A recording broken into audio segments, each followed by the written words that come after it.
Welcome to icon news. నేను మీ పవన్ కృష్ణమూర్తి. చాలా రోజులైందండి అందరికీ కలిసి, మళ్ళీ ఇవాళ కలవడానికి టైం కుదిరింది.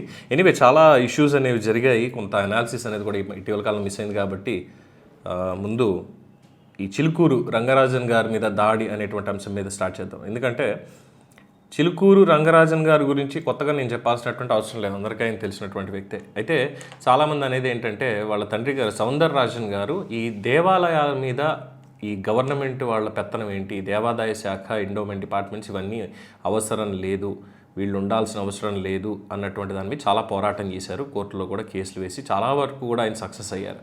చాలా పెద్ద మనిషి కూడా. అలాగే ఆయన వారసత్వంగా రంగరాజన్ గారు చిలుకూరు ఆలయాన్ని నడిపిస్తూ, ముఖ్యంగా ఎందుకంటే అందరికీ తెలిసిందే అక్కడ హుండీ అనేది ఉండదు, కానుకలు సమర్పించడానికి ఏది ఉండదు. అక్కడ ప్రసాదాలు ఏవైనా సరే గుడివారే ఇస్తూ ఉంటారు, గుడికి విరాళాలు కానీ ఇదేం లేదు. వాళ్ళకి ఉన్నటువంటి ఆ మాన్యం మీద కావచ్చు, వీటి మీద వచ్చే దాని మీదే గుడిని నడిపిస్తున్నారు అనేది.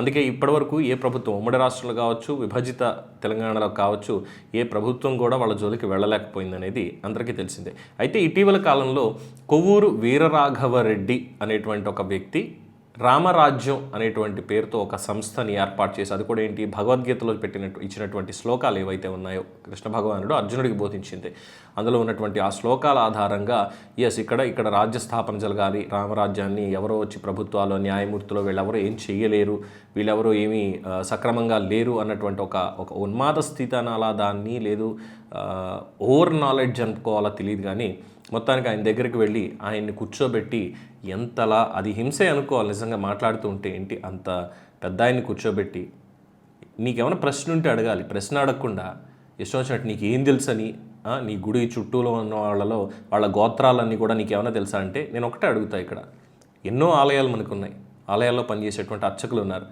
ఆ చుట్టుపక్కల అంటే పురోహితుడు అంటే పురోహితం కోరేవాడు అని చెప్పి గతంలో ఉన్నటువంటి మనకి ఆ నానుడి. కానీ ఇప్పుడు ఏమైపోయింది, పురోహితుల్లో చూస్తున్నారా ఎక్కడన్నా, ఎవరన్నా చూస్తున్నారా అసలు?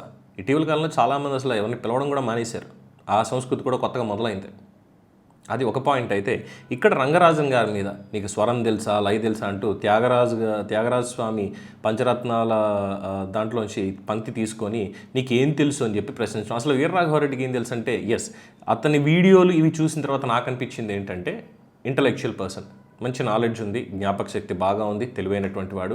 ఐపీసీ, సిఆర్పిసి ఏవైతే న్యాయ సంహితకు సంబంధించి ఉన్నాయో గతంలో పాత చట్టాలు, ఇప్పుడు బిఎన్ఎస్ భారత న్యాయ సంహిత, ఈ చట్టాల మీద పూర్తిగా అవగాహన ఉన్నటువంటి వ్యక్తి. అంటే ఏ సెక్షన్ తోటి ఎవరిని శిక్షించవచ్చు, అది ముఖ్యమంత్రి, ప్రధానమంత్రి, రాష్ట్రపతి, న్యాయమూర్తి, ప్రధాన న్యాయమూర్తి, ఎవరినైనా సరే ఎవరు దేనికి లోబడతారు అంటే చట్టం ముందు అందరూ సమానమే అనేటువంటిది ఒక మంచి మాట, పర్వాలేదు, అక్కడ వరకు ఓకే. కానీ దాన్ని ఒక ఉన్మాదావస్థకి తీర్చుకొలిపాడు. అంటే చాలామంది అంటూ ఉంటారు, ఈ మతవాద సంస్థలు ఏవైతే ఉన్నాయో అని చెప్పి మనకి ఆర్ఎస్ఎస్ కానీ, లేదంటే బజరంగ్ దళ్ కానీ, విశ్వ హిందూ పరిషత్ కానీ, ఇవన్నీ హిందుత్వానికి సంబంధించినవి అని చెప్పి. కానీ వీళ్ళెవరూ కూడా ఇలాగ మీకు ఏం తెలుసు అంటూ ఆలయాల మీద పడి ఎవరు క్వశ్చన్ చేయాలి. ఇప్పుడు రాష్ట్రీయ స్వయం సేవక్ సంఘ గ్లోబల్గా వెళ్తే హిందూ స్వయం సేవక్ సంఘ్ అని పిలుస్తూ ఉంటారు బయట. బట్ ఇలాగ ఉగ్రవాదుల్లాగా వెళ్ళిపోయి దాడి చేసి, అంటే ఓన్లీ చిలుకూరు, మిగతావన్నీ ఇప్పుడు ఏ టెంపుల్ తీసుకున్నప్పటికీ కూడా ఎండోమెంట్ డిపార్ట్మెంట్, గవర్నమెంట్ అండర్లో పనిచేస్తూ ఉన్నాయి. సో అక్కడ దానికి ఈవో ఉంటాడు, అధికారులు ఉంటారు. ఇక్కడ మాత్రం అధికారులు, ఈవోలు ఇటువంటి సిస్టమ్ ఏం లేదు. ముఖ్యమంత్రి అయినా, ప్రధానమంత్రి అయినా సామాన్య భక్తులాగా క్యూలో రావాల్సిందే, వెళ్ళి దర్శనం చేసుకుని వెళ్ళాల్సిందే. విఐపి ట్రీట్మెంట్ అనేది లేదు, ఇది అందరికీ తెలిసిందే. కానీ ఇక్కడ దీన్ని లాక్కోవాలన్నా, అంటే దీని మీద అయితే మనకి పట్టు చిక్కొచ్చు అన్నటువంటి ఒక పాయింట్ అనుకోవాలా ఏంటో తెలియదు, కానీ మొత్తానికి దాడి చేశారు. పైగా దాన్ని వీళ్ళు సమర్థించుకోవడం ఏంటంటే, మేము చేసిన దాడి కాదు, అక్కడ కేవలం మేము ప్రశ్నించాం అంతే, ఈ ప్రశ్నించడమే మీకు తప్పైపోయిందా అంటూ. కానీ ఇది ఒక సైకోయిజం అనేది కనిపిస్తుంది తన మాటల్లో కావచ్చు, తన చేష్టల్లో కావచ్చు.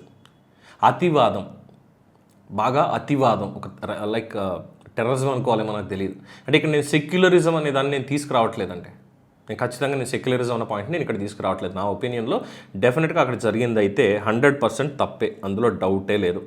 అయితే ఇక్కడ ఈ వీరరాఘవరెడ్డి ఈ రామరాజ్యం అనేటువంటి ఒక సంస్థని స్థాపించి, అందులో మీరు సో అమౌంట్ మీరు కట్టి మీరు సభ్యులుగా రండి, నేను మీకు 20,000 జీతం ఇస్తాను, నెలకి రోజు 2 పూట్ల అన్నం పెడతాను, షెల్టర్ ఇస్తాను, మీరు చేయాల్సిన పని ఇది, కర్ర పట్టుకోవాలి, కత్తి పట్టుకోవాలి, ఇది చేయాల్సిందే, హిందూ ధర్మాన్ని స్థాపించాల్సిందే, రామరాజ్య స్థాపన జరగాల్సిందే. మరి ఏ రకంగా దాని స్థాపన జరిగింది, లా అబైడింగ్ ఉందా లేదా, ఎవరు పర్మిషన్స్ ఇచ్చారు, ఏం చేద్దాం అనుకుంటున్నారు దాని ద్వారా, ఇవన్నీ కూడా సో ఇక్కడ రాజ్యాంగం అనేది ఒకటి ఉంది. ఆ రాజ్యాంగానికి సంబంధించినటువంటి సూత్రాలు అందరికీ వర్తిస్తాయి. దాని ప్రకారం నడుచుకోవాల్సినటువంటి పని ఉంది.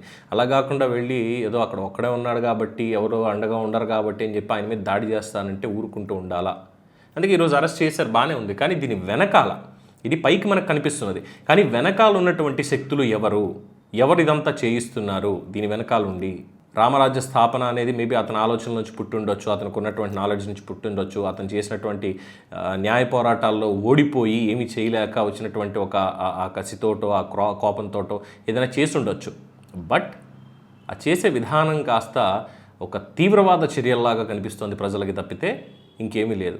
కోర్స్ ఇక్కడ నేను రంగరాజన్ గారిని 100% నేను సపోర్ట్ చేయట్లేదు, బట్ ఈ విషయంలో 100% సపోర్ట్ చేసిన ఆయన మీద దాడి చేయడం అనేది మాత్రం చాలా తప్పు. కానీ ఆయన కూడా రాజకీయాలకి దూరంగా ఉండాల్సిందేమో, ఎందుకంటే చాలామంది అభిప్రాయాలు తెలియజేస్తున్నారు. గతంలో కేసీఆర్కి సంబంధించి కావచ్చు, లేదంటే జగన్మోహన్ రెడ్డికి సంబంధించి కావచ్చు, ఏకపక్షంగా ఆయన మాట్లాడినటువంటి మాట తీరు ఇవన్నీ కూడా చూసినప్పుడు ఖచ్చితంగా చాలామంది ఆయన్ని వ్యతిరేకించే వాళ్ళు ఉంటారు. బట్ ఈ ఒక్క పర్టికులర్ సిచ్యువేషన్లో ఈ కొవ్వూరు వీర్రాఘవరెడ్డి అనేటువంటి వ్యక్తి రామరాజ్యం పేరుతో దాడి చేయడం అనేది మాత్రం 100% ఖండనీయం. ఎట్టి పరిస్థితుల్లో దీన్ని అలౌ చేసేదైతే లేదు. సో ఇటువంటి వాటి మీద ప్రభుత్వాలు ఖచ్చితంగా చర్యలు తీసుకోవాల్సిందే.